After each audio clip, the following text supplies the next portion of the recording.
Hello children, how are you all? I hope you all are doing really good. So children, आओ अपनी general knowledge बढ़ाते हैं आज और स्टार्ट करते हैं हमारा अगला चैप्टर जो कि है the useful hours. The 3 R's we must adopt to control the pollution are reduce, reuse and recycle. बच्चों, हमें अगर अपनी एनवायरनमेंट को पोल्यूशन से बचाना है तो हमें ये 3 R's को ज़रूर यूज़ करना चाहिए, जो कि क्या है? Reduce, reuse and recycle. Now tick the correct option. अब आपको यहाँ पे कुछ ऑप्शन दिए गए हैं. पहले तो क्वेश्चन दिया गया है, उससे रिलेटेड कुछ ऑप्शन दिए गए हैं. आपको उन ऑप्शन में से करेक्ट ऑप्शन को टिक करना है. सबसे पहले हम डिड यू नो जान लेते हैं. Did you know polythene bags are a real hazard.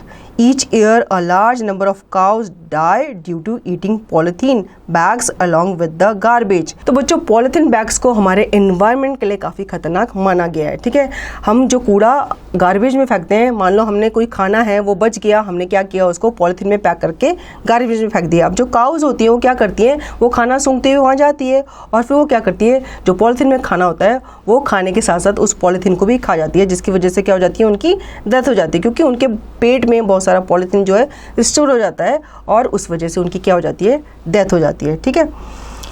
First, what does the sign stand for. अब यहाँ पे आपको साइन दिया गया है, ये किस लिए स्टैंड करता है? A reduce, B reuse, C recycle, D all of these. तो इसका ऑप्शन जो करेक्ट आंसर है ऑप्शन डी है. तो आप ऑप्शन डी में टिक करोगे. ठीक है, ये तीनों के लिए ही यूज किया जाता है. Second, we should always throw the waste dash.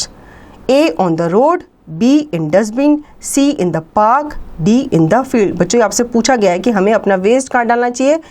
A road पे डालना चाहिए, B डस्टबिन में डालना चाहिए, C पार्क में डालना चाहिए या फिर D फील्ड में डालना चाहिए. तो हमें अपना डस्टबिन कहाँ डालना चाहिए? हमेशा डस्टबिन में ही डालना चाहिए, इधर उधर नहीं फेंकना चाहिए.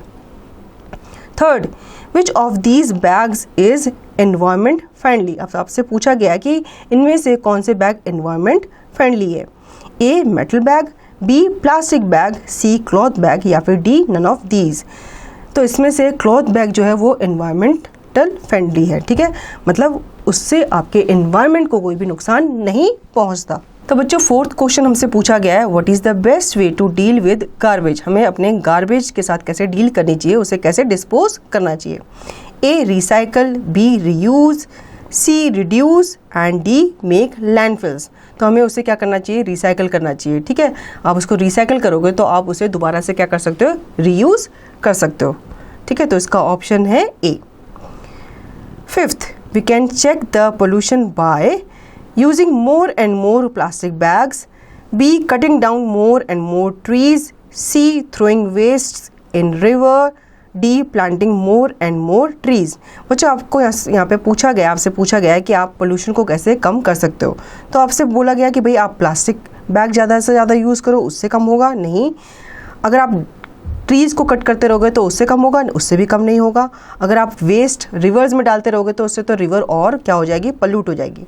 तो इसका सही आंसर क्या है, ऑप्शन डी. हमें ज़्यादा से ज़्यादा ट्रीज़ उगाने चाहिए. ठीक है, इससे क्या होता है, ट्रीज़ जो होते हैं वो कार्बन डाइऑक्साइड एक गैस होती है उसे इनहेल करते हैं और ऑक्सीजन गैस वो छोड़ते हैं, जो कि हमारे सांस लेने के लिए यूज़फुल होती है. ठीक है, तो आप ऑप्शन डी को टिक करोगे.